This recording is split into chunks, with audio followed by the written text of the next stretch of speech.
La bataille fait rage pour prendre la tête de l'Association des maires de France. C'est-à-dire, c'est parti.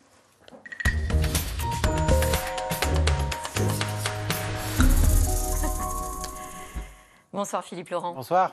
Vous êtes le maire de Sceaux, dans les Hauts-de-Seine, maire UDI depuis 20 ans maintenant. Et vous avez décidé, cette fois-ci, de vous présenter à la tête de l'Association des maires de France, une puissante association qui regroupe 35 000 maires. Mais d'abord, dites-nous à quoi ça sert d'être à la tête de l'AMF? Vous savez, les maires de France, c'est un réseau formidable de personnes qui donnent tout d'eux-mêmes pour leur commune. Et puis il y a aussi leurs équipes, 400 000 conseillers municipaux et puis plus d'1 million d'agents municipaux. Tout ça représente un réseau extraordinaire sans lequel, en fait, notre pays ne fonctionnerait pas. Et donc, évidemment, présider cette association, ce réseau, cette puissance, en effet, eh bien, c'est pour moi une forme de rêve, d'aboutissement de ma carrière politique. J'y avais déjà songé d'ailleurs auparavant. Je ne l'avais pas fait parce que François Baroin a été candidat et que donc je l'ai soutenu. Et cette fois-ci, François Baroin ne se représente pas. Voilà, il ne se représente pas. Donc je lui ai dit que s'il n'était pas candidat, je serais candidat. Avant que vous vous lanciez dans la course, alors visiblement, tout était bien prévu, bien réglé comme du papier à musique. François Baroin avait prévu de passer le flambeau à son dauphin, on peut dire ça comme ça, David Lisnard. Et puis alors là, vous vous présentez et paf, branle-bas de combat, ça met tout par terre. Écoutez, c'est la preuve que l'AMF recèle beaucoup de talent et que c'est une association vivante pour laquelle des gens donc souhaitent s'investir pleinement. Donc c'est plutôt une marque positive, une marque de dynamisme pour cette association. D'habitude, c'est plus feutré, plus consensuel. Il y a le congrès d'ailleurs des maires de France, le 103e, qui commence en début de semaine prochaine, où l'élection va avoir lieu. Oui, pas toujours. Pas toujours. On a eu des périodes dans les années, avec la présidence de Jacques Pélissard, il y avait toujours deux voire plus. Il y a un peu plus de 10 ans, oui. Enfin, donc il y avait plusieurs candidats à la présidence, donc c'est pas quelque chose d'extraordinaire. Vous avez vos chances cette fois-ci. Est-ce que vous avez des retours? Naturellement. Naturellement. Bien sûr. Quel retour vous avez? Il n'y a pas de sondage. Écoutez, non, il n'y a pas de sondage. Et puis bon, voilà, vous savez, les maires, donc il y a 34 000 inscrits.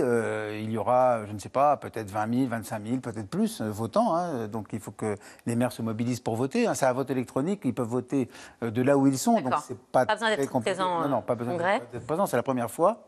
Donc là aussi, on ne connaît pas l'influence de ce nouveau mode de vote sur la participation.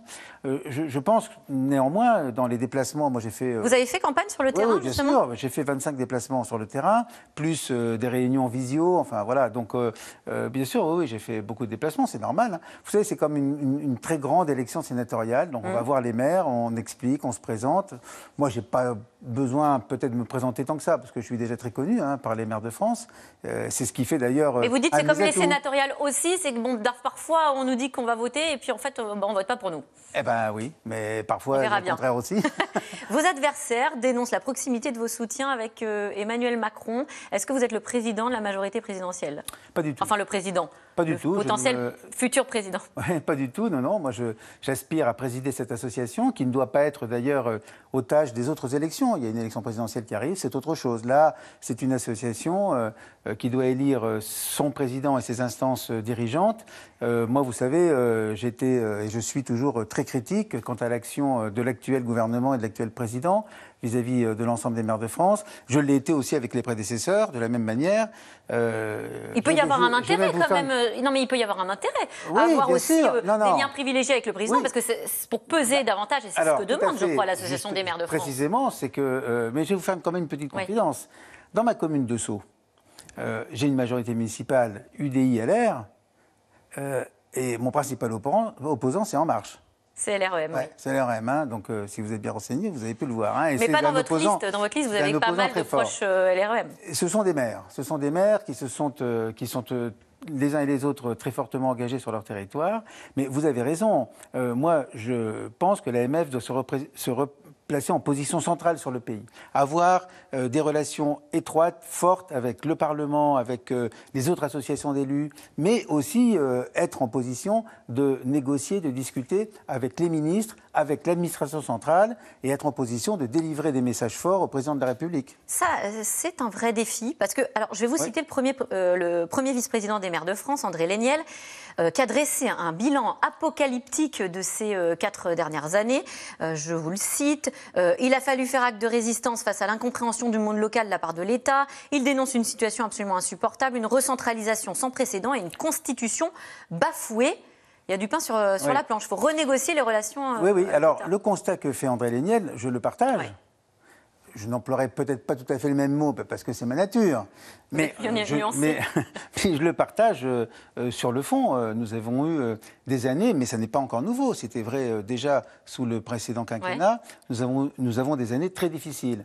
Et il y a eu la crise sanitaire qui a révélé à nouveau aux Français donc l'importance du maire, de ses équipes, le rôle que pouvait jouer le maire et que jouait le maire dans le lien social, dans la solidarité locale, etc. Je pense que le président de la République, ça l'a entendu. Mais est-ce que l'administration centrale l'a entendu? Et est-ce que l'administration centrale est prête à considérer que les maires représentent aussi l'intérêt général? Comment ça s'est traduit pour vous, justement, pendant cette crise? Vous avez eu les coups des franches? Vous avez pu, en tant que maire, intervenir comme vous le souhaitiez pour aider vos administrés? Eh bien non. La preuve en est, c'est que j'ai été le premier maire à vouloir imposer le port d'une protection nasale et buccale. C'était au mois d'avril. Oui, et le masque 2020. Aussi. Oui, enfin, je ne parlais pas de masque, il n'y en avait pas. Donc je disais une protection. Et bien entendu, l'État m'a attaqué et a fait retirer par le Conseil d'État mon arrêté. Donc vous voyez que pourquoi, bien entendu, l'État vous a attaqué? Mais parce que c'est comme ça. Parce que l'État et l'administration centrale, là en l'occurrence le ministère de l'Intérieur, pense qu'elle est le seul, que cette administration est la seule à détenir l'intérêt général. Et donc quelques semaines ou quelques mois après, l'État prend la même décision que vous. Nous étions précurseurs. Vous étiez précurseurs. Les maires font partie des élus préférés d'ailleurs des Français, contrairement à beaucoup d'hommes politiques qui en général pâtissent plutôt de leur image. Plus de 74%, voilà le chiffre, des Français qui vous font confiance.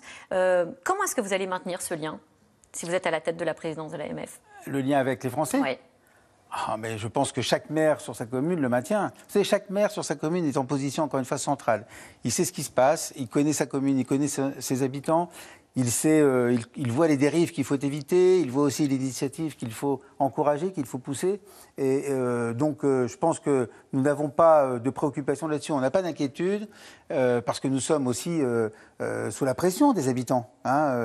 Vous savez, le président du Sénat parlait du maire à portée de baffe.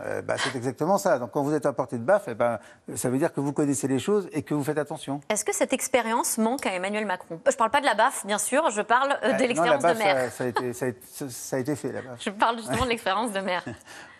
Oui, bien sûr, ça lui manque. Vous pensez que c'est quelque chose qui peut lui manquer? Bien entendu, bien entendu. Ça manque, et d'ailleurs ça manque aussi à tous les députés qui ont été élus pour la première fois en 2017 et qui n'ont pas eu cette expérience auparavant.